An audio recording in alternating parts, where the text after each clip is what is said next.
Read again. Choose the correct answer. 1. What does Rashma do? She is a government worker. Who is Babul? Rashma's brother. Where is the factory? In Mirpur. How does Rashma go to work? By foot. What does Rashma's mother do? She stitches pictures on quilts. Read the sentences and say if they're true or false. Rashma is 18 years old.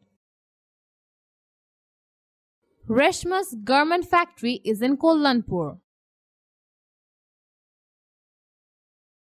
Rashma's garment factory is in Mirpur. The garment factory is 2 kilometers from Rashma's house. Babul reads in class 9. Babul reads in class 5. Rashma's father was a storekeeper. Rashma's father was a rickshaw driver.